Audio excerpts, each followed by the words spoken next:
plug in now and see what sound we're getting.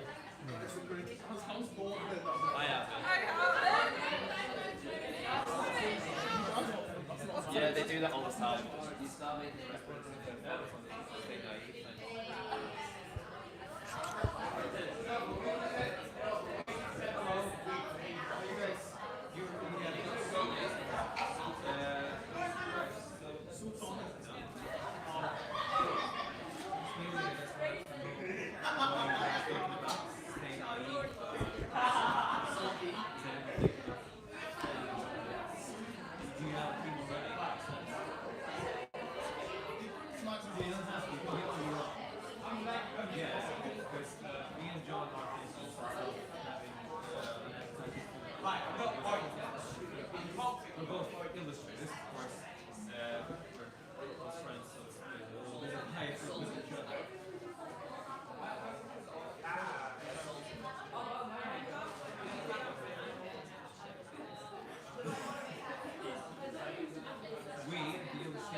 to her. Alex.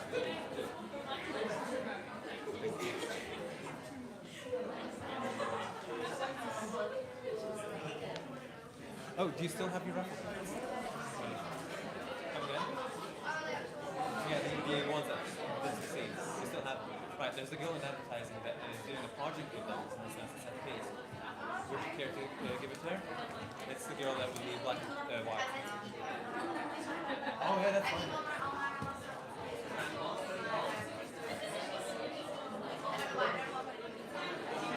Okay. Just saying if you don't have a use for it.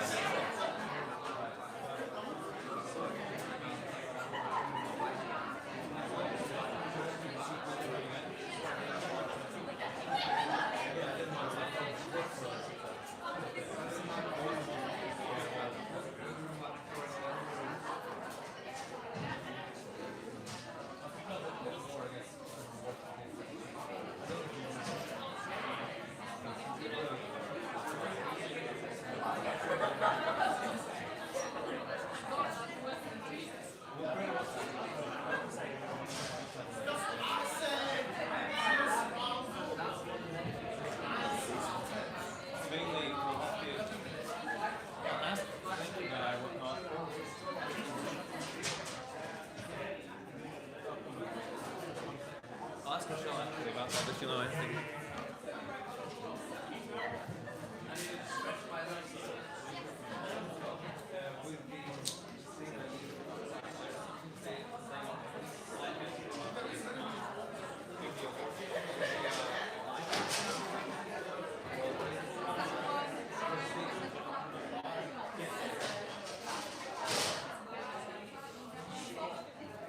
Monday or Tuesday.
So yeah, so this is Tuesday. It is 9:30 a.m.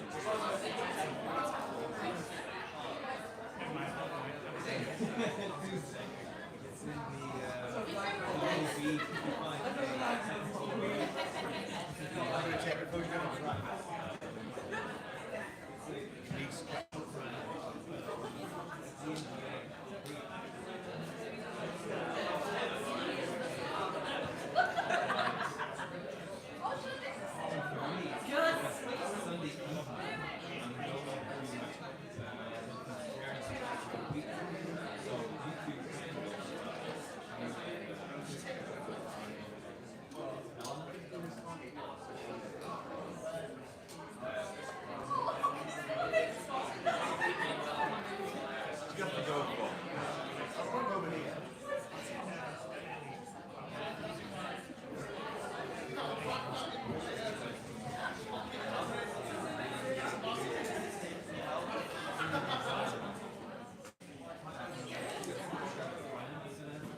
Yes, hello, can you hear me?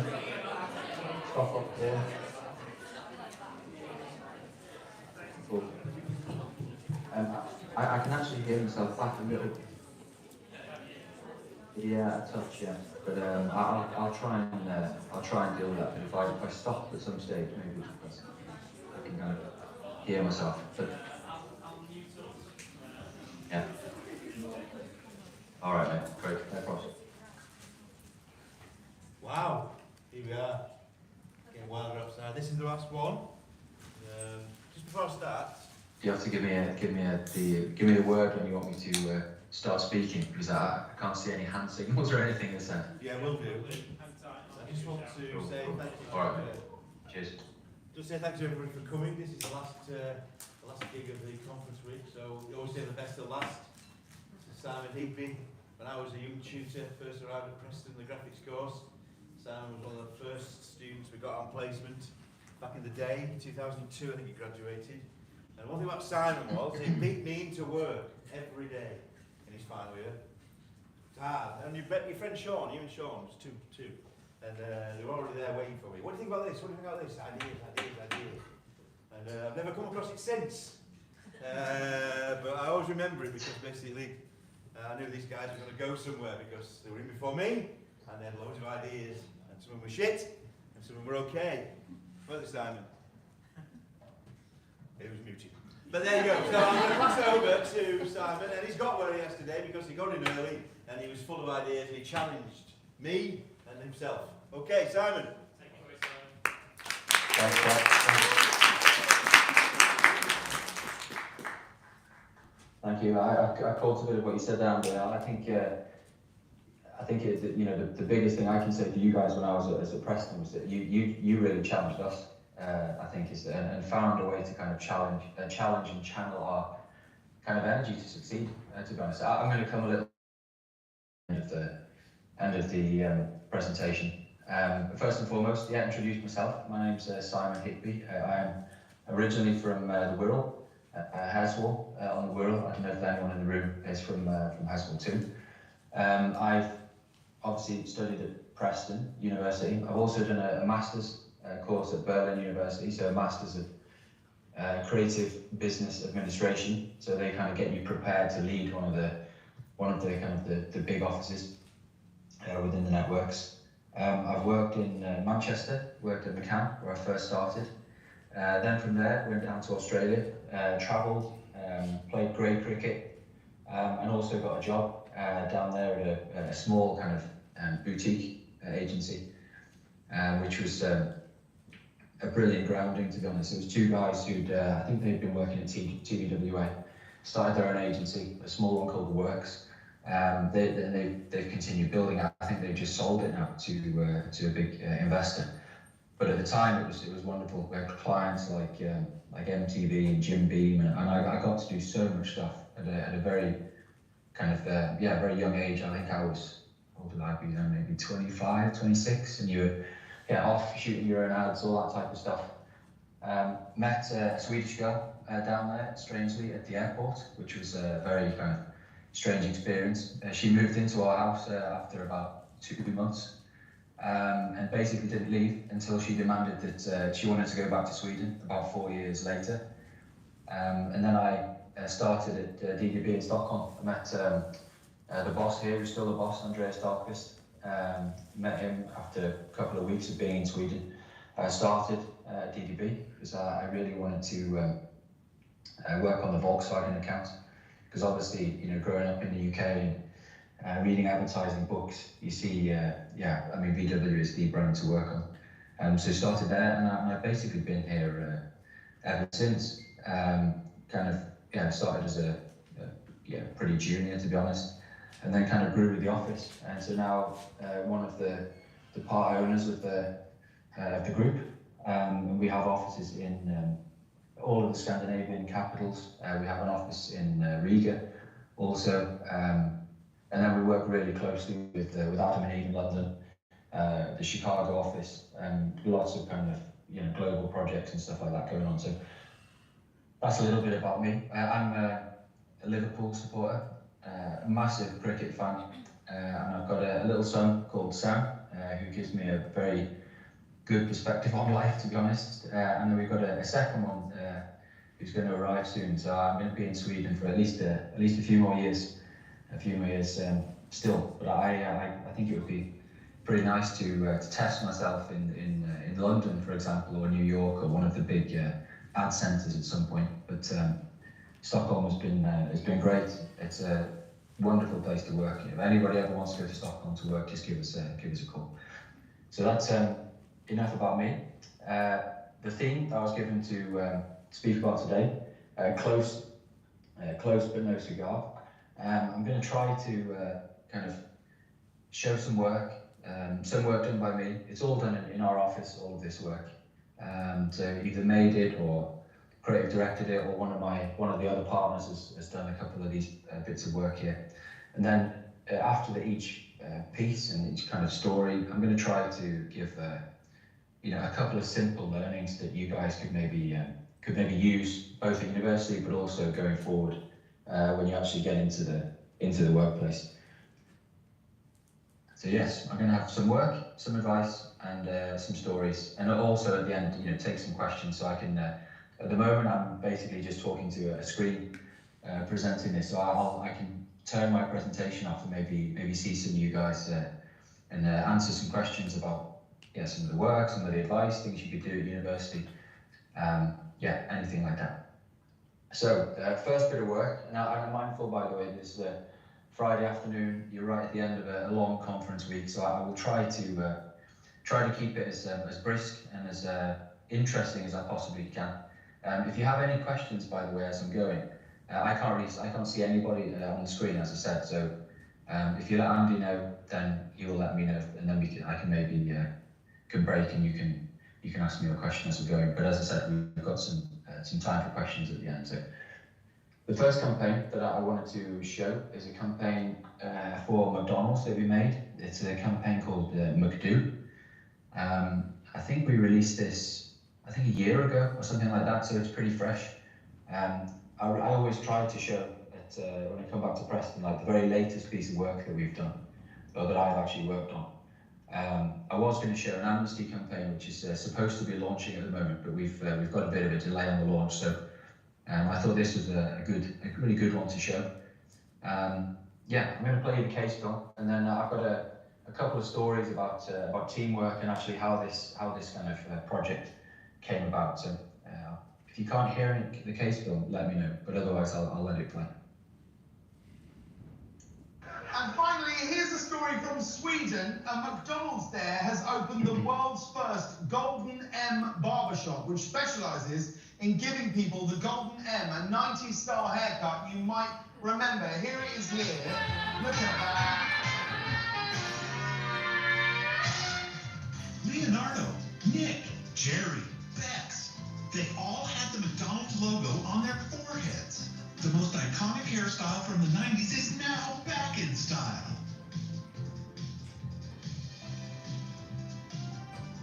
McDonald's decided to pay a tribute to all their subliminal ambassadors, old and new, by letting people unlock Big Macs with their due through an app that used AI and machine learning to detect golden M's.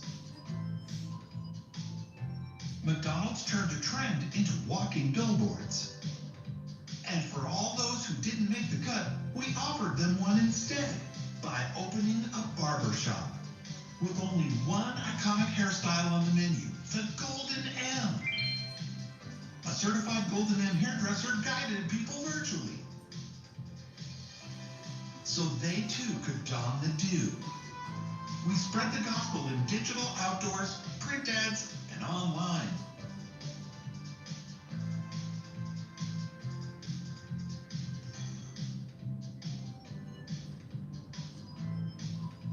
And all of a sudden, McDo was the talk of the town.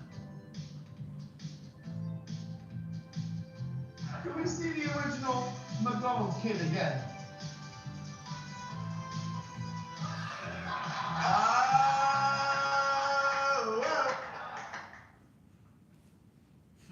Yes, that was a campaign that we made called McDo.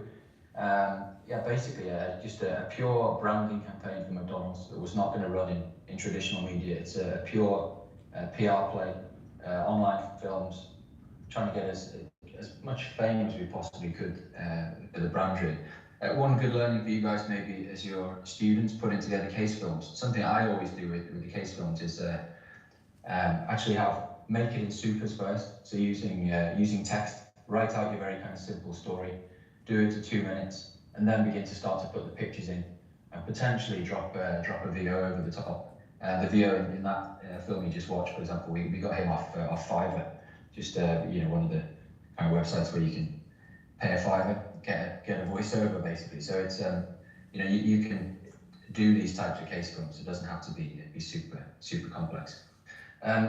In terms of this, in terms of this idea, I think one of the things that kind of is really important here, and referring back to the whole kind of close but no cigar, this project almost did become a close but no cigar project because the pandemic was here. People weren't allowed to go to hairdressers and all that type of stuff. So what we did is basically, sat down in a team. The creatives, we've got a great producer, Tobias, who's works with me on many projects. Sat down with the client, the PR agency, and worked together in a room, worked out how we could do it, and we ended up doing digital appointments. Basically, that was our way around it. But we wanted to also kind of set up the store, so it's so there was something like a physical manifestation of this thing. And we're going to bring it back probably in the summer. And so, of course, everything's open up now, so we'll be able to do the project as we wanted. But I guess, a learning here is that you sometimes need to compromise, kind of be pragmatic, roll with the punches if you're going to get these ideas out there, but always stay true to the kind of the core of the idea. Also, I wanted to kind of just play a couple of the online films here. I think, again, because I'm talking to a lot of design students as well now, I obviously did a graphics degree. We work really closely with our in-house design agency. So all of the campaigns that come out always have a very kind of distinctive look. Of course we have art directors, and I was an art director, but it's always good to work together with people who have the right competencies and ask them, how do you think this idea should look? And then you essentially become the guardian of the idea, but you work together in a wider group. So this was the one of the films that we run.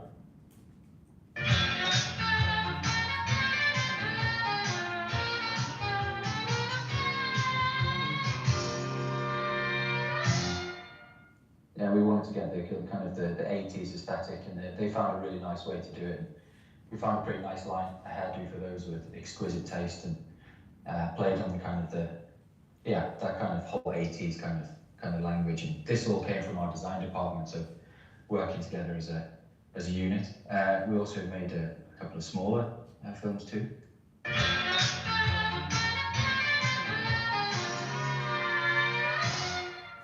Yeah, so I mean, these days we do a lot of this type of work, where we need to come up with ideas that are going to generate column inches, they're not going to have huge amounts of media behind, needs to be able to, the people are going to want to share it. So it's often a good test. But the main thing to get these ideas out there is that you've got to work as a team. And only teamwork can avoid the close but no cigar feeling. And I think that is maybe something that I didn't always understand, if I'd be completely honest, at the start of my kind of career. I was more like, oh, I've got to get in there, and it was all about you succeeding, whereas actually over time you really realise the importance of a team, and that is, yes, the people on the project, but also your peers. So that's other creatives and getting their opinion and taking it on board and being open to different opinions, but also knowing when to take that advice and when to think, actually, no, this is what we should do, because ultimately your only job is to be the guardian of the idea when you're working in an advertising agency. I have to say, it's because I can't see any reactions now. You have to, if I'm rambling on or people are getting bored, Andy, or anything like that, you'll just have to shout at me. Otherwise, I'll continue in the same vein. All right, thanks. No problems. Number 2. This is actually a piece of work that we've just launched. It's part of the work has just come out. The whole campaign is not hit yet, but it's on the way. So I'm only going to show the parts that are actually out there in the world right now. We call this fossil-free grills. Maybe you guys have seen this chart. I can guarantee when you start working in agencies that every single planner and account guy is going to have this chart who's trying to sell better work to clients. It's done by a genius who's working in DDB in London, Les Binet. And he has basically found out that the more people like a campaign, it increases the efficiency of that campaign even further. And this is kind of the summary chart. So what we try to do with our clients is actually get them to buy into this. And we kind of ask questions of ourselves, before we even get briefs. So we say, if fame is our goal and we know the client's product, do we need to wait for the brief? And I think often some of the best ideas are where you kind of, the concept, the client, the product, preempt it, start, keep coming up with ideas. Don't, if it's, you're waiting a week for the brief, don't wait, just start thinking, because often things can happen when you haven't got the stress of that deadline. You can just think freely about what you might do with that product. And then don't be afraid to share that with CDs if you're working in a junior position, or if you are a CD yourself, share that with the chief creative officer or the client or one of the account guys. So with this product, we were thinking, okay, if we want to get fame, what could we do here? So the client we're working with is a brand called Vattenfall. This is the Swedish state power company. An enormous Swedish company. I think it's our biggest account here, and we have the global account. So we do all of the work for these guys. And the concept that we've set for them is fossil-free living within one generation. Their idea is to provide completely fossil-free energy, which they already do. So they're 100% fossil-free energy provider. But they want to be a facilitator to make your entire life fossil-free. So fossil-free driving, or fossil-free plastics, fossil-free steel, for example. And that was one of the ideas that we decided to look into. It's called Hybrid. It's the world's first fossil-free steel. So it's made with no fossil fuels, no coal. It's made using electric hydrogen. The only emission from that is actually water. So this thing is it's a complete game changer. It can reduce total global CO2 emissions by 7%, which would be absolutely incredible. The CEO of the company, Anna Bori, has actually been invited by Joe Biden to be on a board which is called the First Movers Initiative, which was at COP26.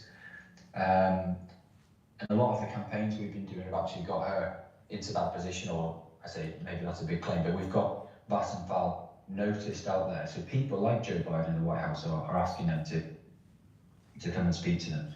But anyway, we know that they want to promote this product called Hybrid, fossil-free steel. So we asked ourselves kind of a simple question, and I think questions are really good. when you create it. Just keep asking questions of the problem and the product. So, for example, we asked them, how do we break fossil-free steel into pop culture, and how do we get it into a conversation? Because again, coming back to, if we want to get more fame, whatever idea we do needs to have some kind of talk value to it. So we were figuring, okay, where is the kind of the wildest place we could put fossil-free steel? And we thought, what about we make a set of grills? And grills are basically, I mean, hopefully most of you probably know, but for those that don't, it's I didn't know to begin with, I have to say. It's a jewellery that people put in, and it goes completely over their teeth, basically. And it's really big in the rap scene, and it's becoming a lot more mainstream now. So we were thinking, okay, what if you got a really, like a famous rapper to wear fossil-free steel grills? Okay, how do we package that? What could we do?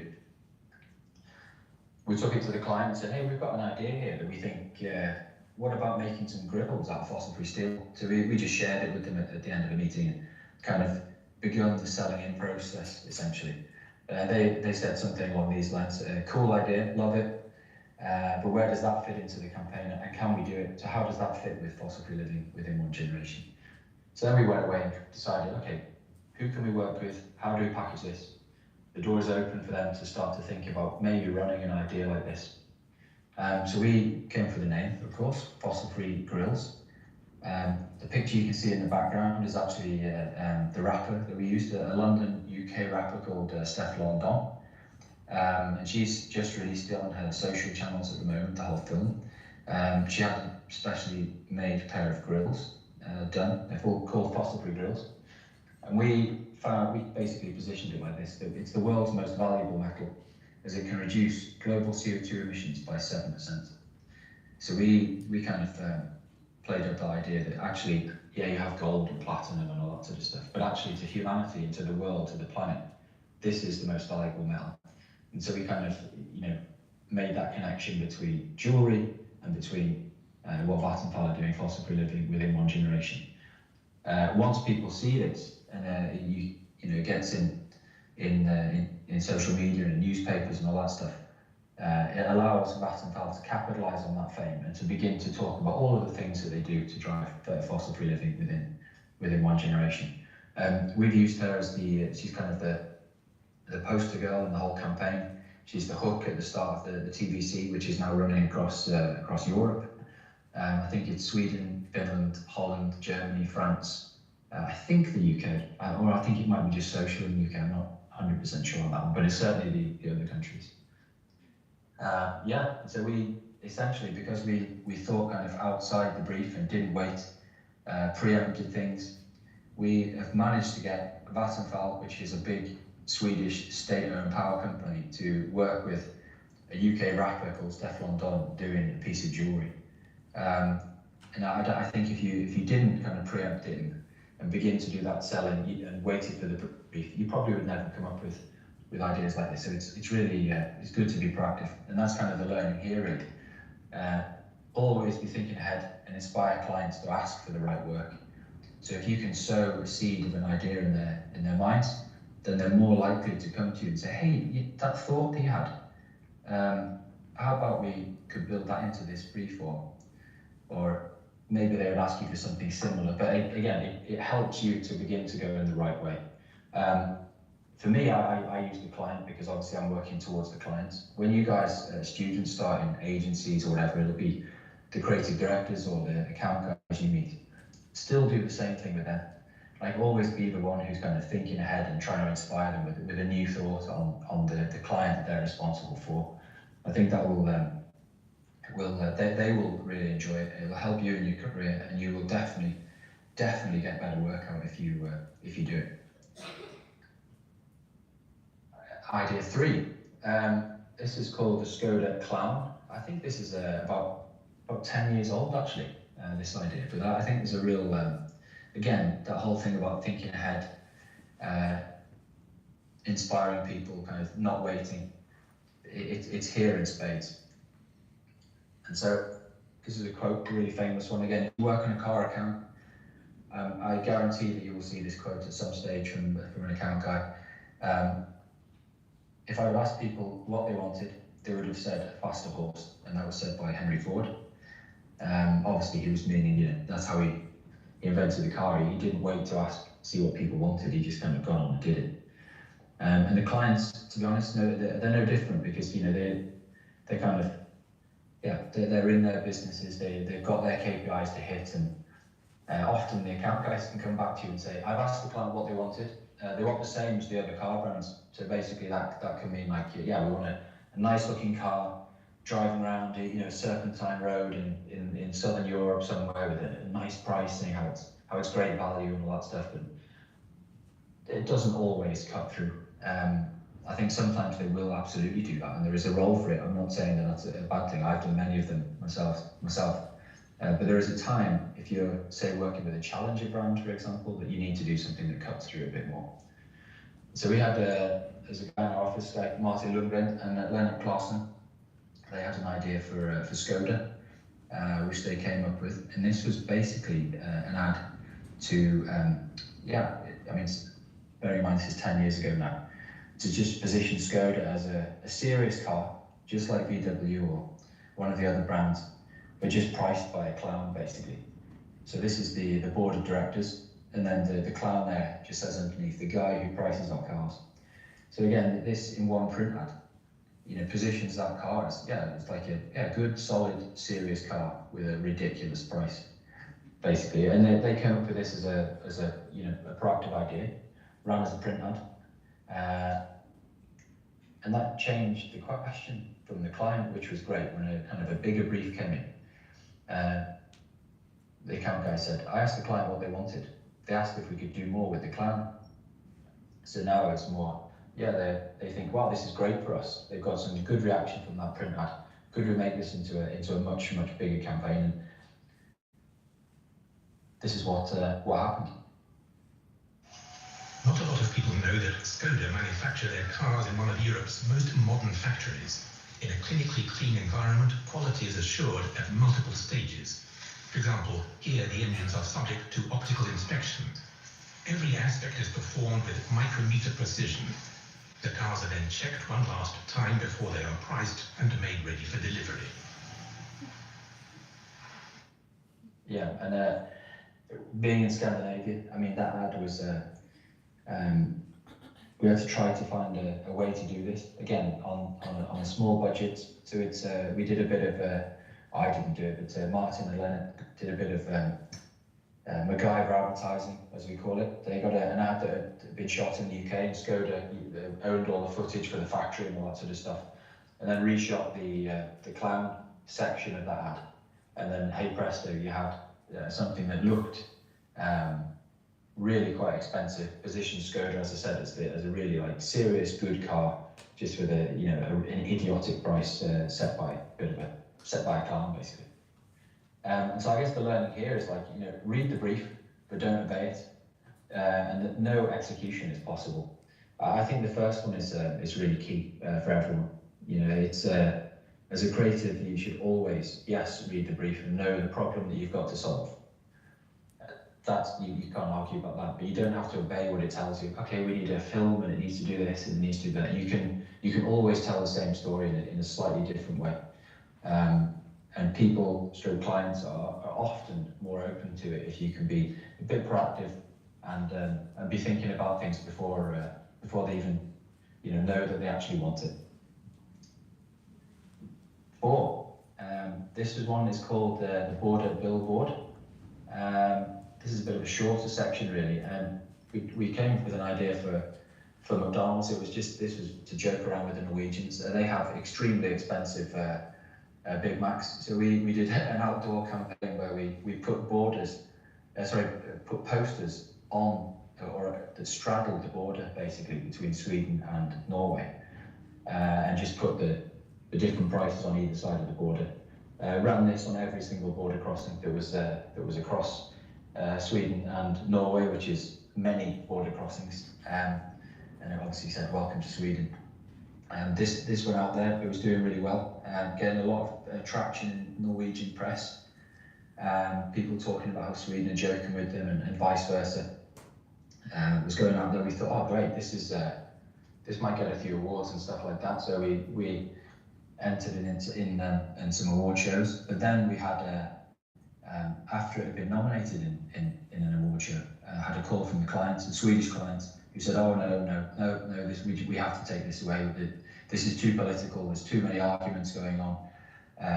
People are not happy within the system and all that sort of stuff." So even though it had run, sometimes you have to accept that your idea was close but no cigar, because yes, we're in the business of doing really interesting, creative work. Yes, it's great to kind of win prizes and stuff at the end of the day, but we are there to serve the clients, and they are the ones that pay our bills. And so even though I say in the earlier part of the presentation, you've got to stick at it and really try to sell in the best ideas, you have to know when actually smoke your cigar, because there is nothing you can do, and accept it, and don't get too down about it. Just move on to the next idea and keep trying to sell something even better. Number 5. This one's called McDonald's Last Orders.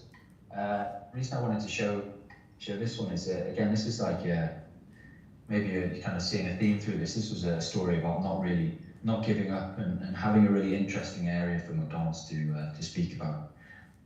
We have many teams working on McDonald's, and we've had the account now for over a decade.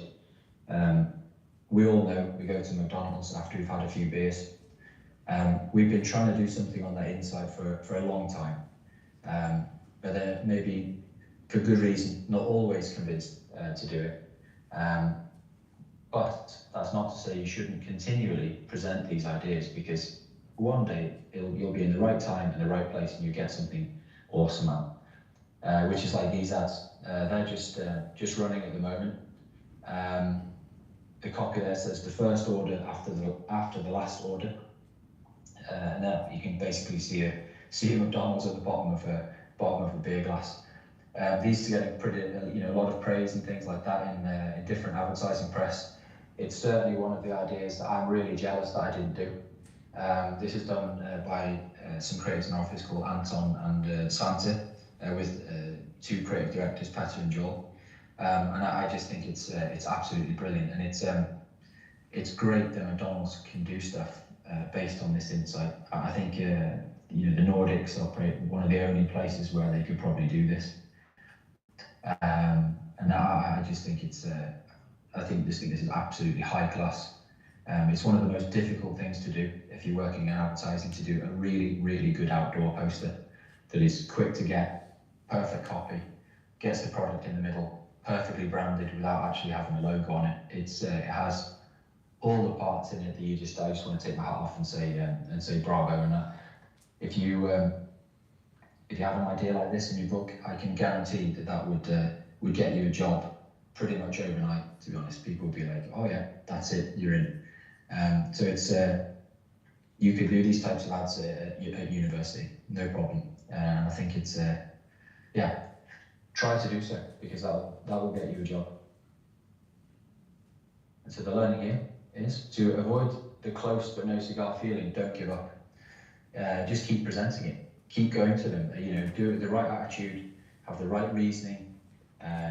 Never get kind of shirty with the clients or anything like that, because there's always a good reason why they can't do something, but there's always a good reason why you can keep going and keep presenting something if you believe in it, and finding new ideas on that area, because one day, as I say, it will happen, and you'll do an awesome piece of work like that.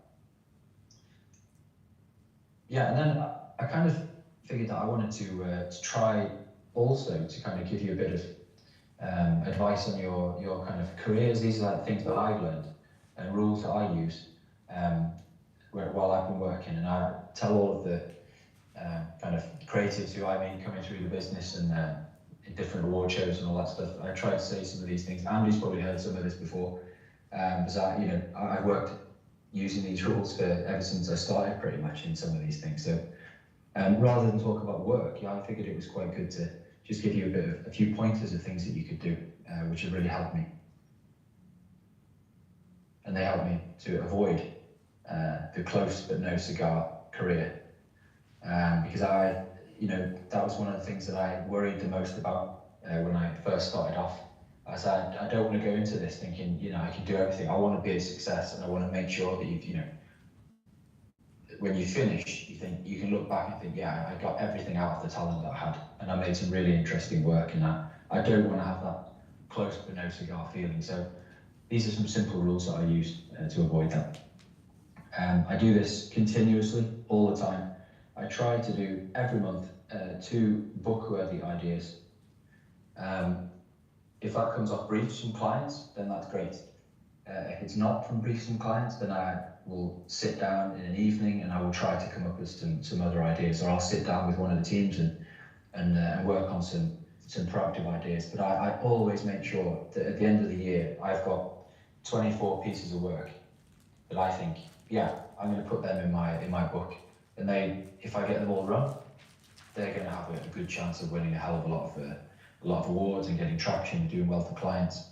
And then your career in turn is going to kind of continue on a positive path, because one of the beauties of this job that we do is that it's a meritocracy. You know, you're judged on the work that you do, and that's why I love it so much. It's you know, the only thing standing in your way is you, actually, and I kind of learned that pretty quickly. So I stick to this and do it every month, and I advise you guys to try to do this, because I believe that will really help you kind of have a successful career.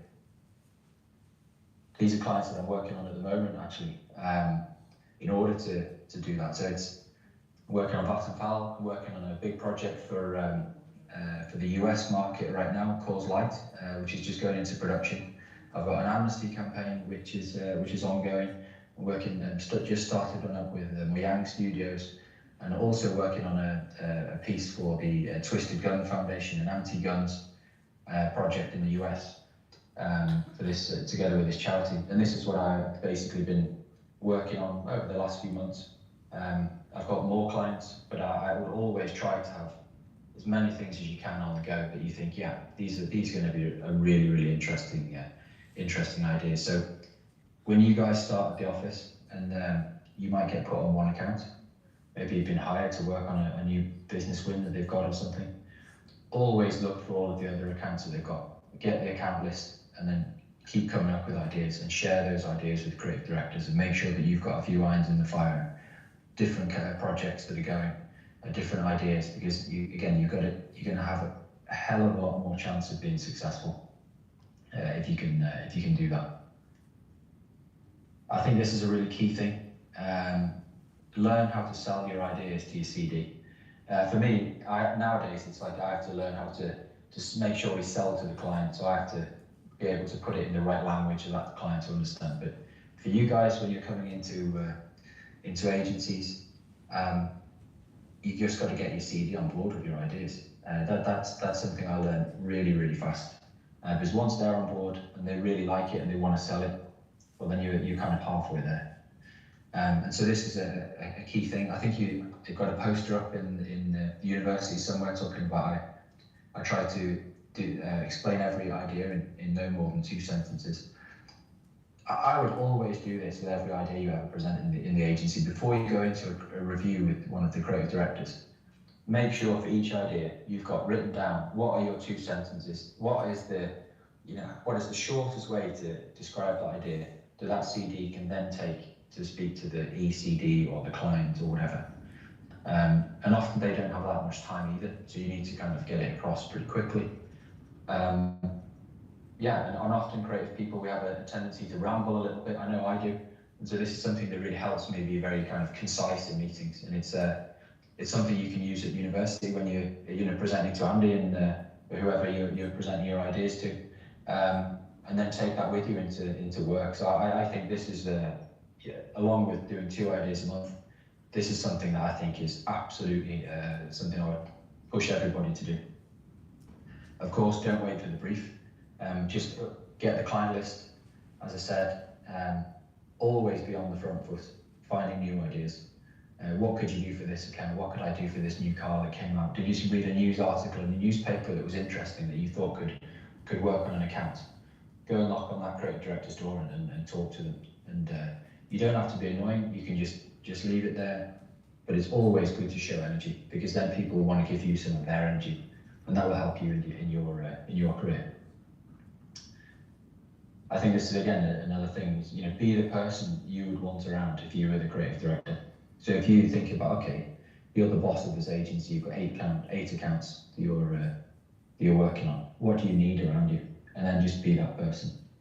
That will help you a lot in the culture of the company, and getting to know the creative directors and getting them to want to help you. All that stuff. Again, that's really helped me a lot. And I have, you know, quite a few people through my career now who've really helped me out, and I feel like I've helped them too with the different ideas. So it's a two-way street in terms of that. And finally, to me, again, this is like the most important point. Work hard.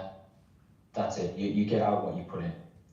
That is so true of pretty much anything you do, I reckon, in life, to be honest with you. My girlfriend says that to me all the time. You know, you need to work hard at this. We've got to work hard at being a good couple and being good parents and all that stuff. And you know, take that across into work as well. It's something I learned at university. Just go for it. You know, be competitive, work hard, because you do not want to have that close but no cigar feeling after 10 years of work, and you think, oh no, I don't want this.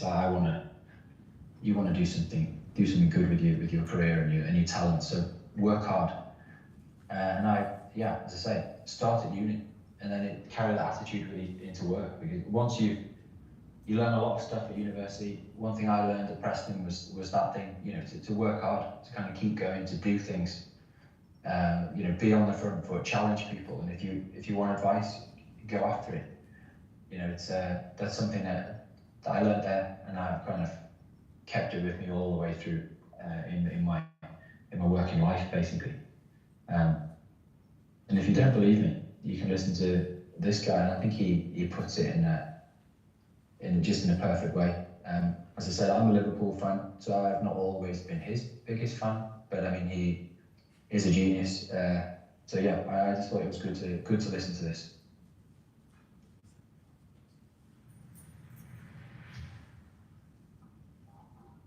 Boss, it's great to see you, and I'm going to take you back to the team talks, and I don't know how many times you mentioned the Govan shipyards, but it was a lot. During the season, referring back to obviously moments in your childhood growing up and the importance of obviously being grounded. Just talk to us about that and why you used to refer to it in your team talks to players at Manchester United, and I suspect before that Aberdeen as well. Well, I think that my reasons were that the players I had to deal with then probably were not from the working class that I was from. So I had to try and instill that part in them that working hard is a real talent. And I refer to shipyard workers, to miners, to steel workers. And I think that you may not have been the working class, but your fathers, your grandfathers were. And I really put a great importance in having to work hard. Even your best player, although he may be the most talented player, he has to show that he's prepared to work as hard as every other player. And I think we got that. I think I was lucky that the players bought into the very fact that working hard is a talent. And yeah, and I think it sums it up in this quote really. Hard work will always overcome natural talent, where natural talent does not work hard enough. And I can, well, two things here. First, Andy, you pointed out to me that the speech marks were the wrong way around. That's true, but I blame the typeface. And secondly, it's the amount of people who I see, as I say, who come in, and people I saw at university who have massive talent, but maybe have not quite made the most of it, and I see that a lot. Don't be one of those people, like really get all of your talent, get everything out of it you possibly can, and listen to Alex Ferguson. We don't have to be shit workers, we get to work in something absolutely awesome, like a creative industry. Go for it, give it everything, and have a really good career, and then in 10 years, 20 years, you can go back to Preston and ramble on with it like I have. So it's yeah, that was my talk for today. I was wondering if there were any questions.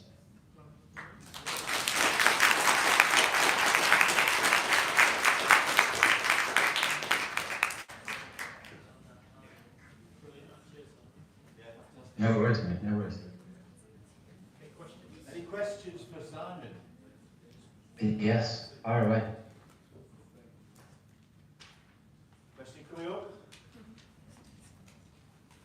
I was just wondering if you had any advice on how to kind of push and back your ideas to clients when they just kind of want to go down that mainstream route of thinking. How do you get Uh, how do you get your ideas across to clients when they might want to pursue a more mainstream way of thinking? Well, yeah, I think there's no one way to do it. I think the key is kind of getting to know your client really. Like, who are they as people? Like, how can you convince them what you're saying is right? I think as long as you always go in with what they've asked for and another way to do it, I think it's pretty safe. You're not on thin ice. If you completely ignore what they've asked you to do, then there's very little chance of them probably listening to what you've got to say. So I would always try to do both. You know, like if they've asked you for something you think, yeah, that's a bit mundane, do that. Show it, yeah, that can work. But we've got this, and this could work even better. And give them some good reasoning. Work together with the account guys and the planners and the team, like I said, and try and sell it. And if they say no, maybe they will come and ask for it next time. That would be the best way I would do it. Any more questions? Yes, we've got another one at the front. Can you hear me, Simon?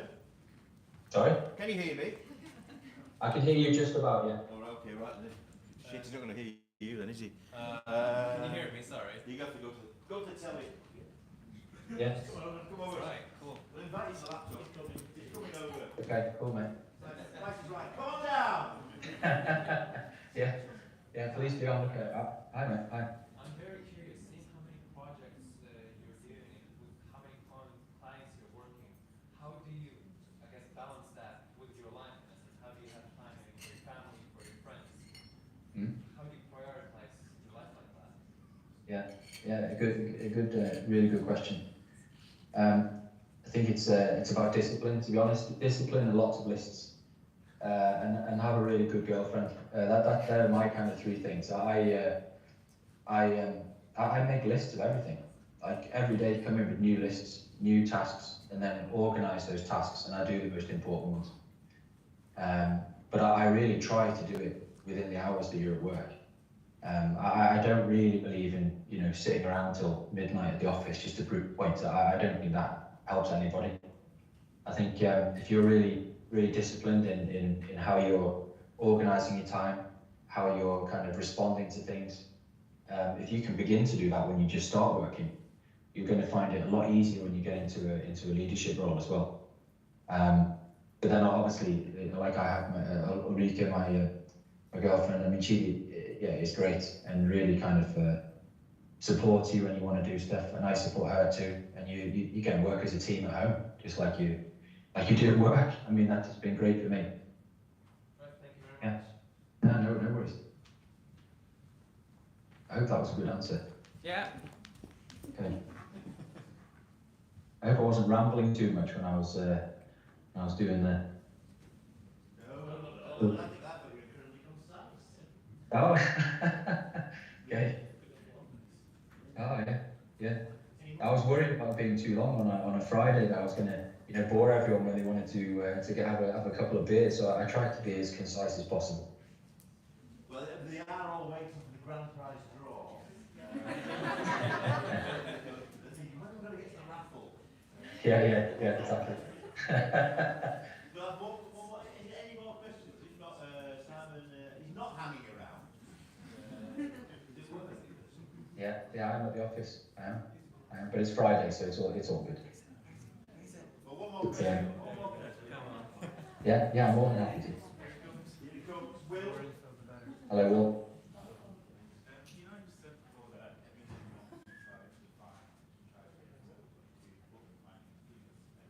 Yeah, every month, yeah. How do you actually go about that? How do you being clear, this is what we've done, how do you that is, what's the criteria you Goodness, yeah. I think that's a really hard one to answer. I think you've just got to go with your instinct. Like, trust what you think. what would you be proud of if someone said to you, what have you done over the last year? I think that's kind of the rule I use. And when I say like 2 pieces of work every month, if you've done a campaign and it's a set of 3 print ads, to me, in my mind, that's a month and a half's worth of work. You know, so it's not. It sounds more work than it actually is, but it just helps me make sure that I keep up that type of production, and you constantly have something going. If you do that at uni, you're going to have a great book, you know, and you're going to get a job. It's the same when you get into work. You know, you keep doing that. When the next job comes up, you're going to get promoted into that position, and you're going to have a pretty nice career. I would say study, like, you know, the competitors' work, study the award shows, you know, but as I say, essentially trust yourself. What do you think is great and what are you going to be proud of? What do you want to represent you as a creative person? And then do that. Yeah, no. No worse, mate. One more. Hey, he's coming over. Yeah.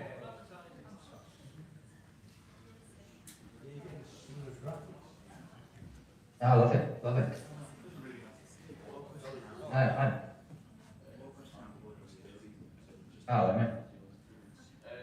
wondering, you know, growing up in the UK and moving to Sweden, do you find that you are lacking with like the phraseology and stuff that they've grown up with that maybe would help in advertising, or is it just something that you've slipped into, found quite easy, or does growing up in the UK bring some extra to their world that maybe they didn't have? Yeah, I think all of those things, to be honest. When I first arrived, you don't speak the language. It's really difficult. It's really tough. So I had a year and a half, 2 years before you can pick up the language. That was tough, I have to say. Once you pick it up, you get into it. It's been absolutely great. Now, I think me being from the UK has really helped them. And it's really helped me being in Sweden because, you know, a multicultural workforce, it is a really good thing.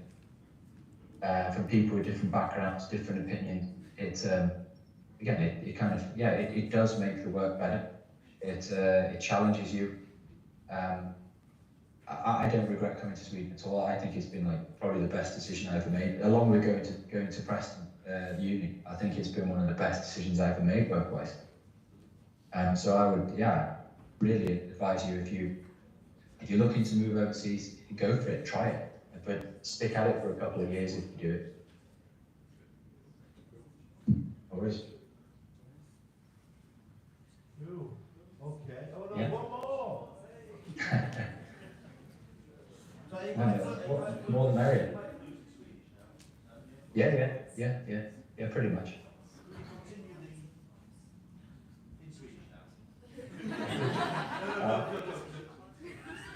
Vi måste, så absolut kan göra det. Sorry, go on.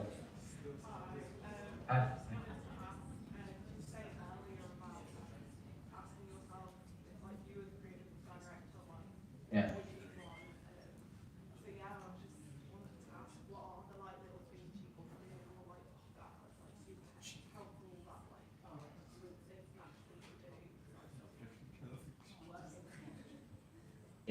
Yeah, you need it. But you mean in terms of the type of person that a creative director would want, you mean? Yeah, like what is it you can do, like when you're in the room, sort of like show that, the positive person. Yeah. I reckon two things kind of is really kind of big. I think be proactive. You know, it's great when you come into the office, I think, and someone has put a sketch on your desk for an idea that you hadn't even asked for, and you think, holy crap, that is awesome. And it gives you energy for the whole day, and then you think, well, they've gone through that effort. I want to go through the effort to go and sell it now. So that would definitely always be kind of proactive. But then also, when you do your reviews, just be but be concise, be as clear and concise as you can be. Because you're going to have lots of people in the room who all want to talk, big egos and all that sort of stuff. But I think if you can do that 2-sentence thing, you can be concise and give them, I get it, great, brilliant, you'd be the organised person. I would say that'll stand you in pretty good stead too. Yeah, no worries.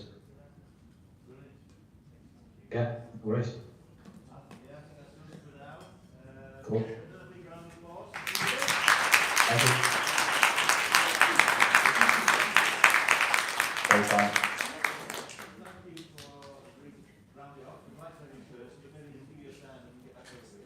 Yeah, of course, no problem. Cool. No worries. See you guys. Bye. And you, bye.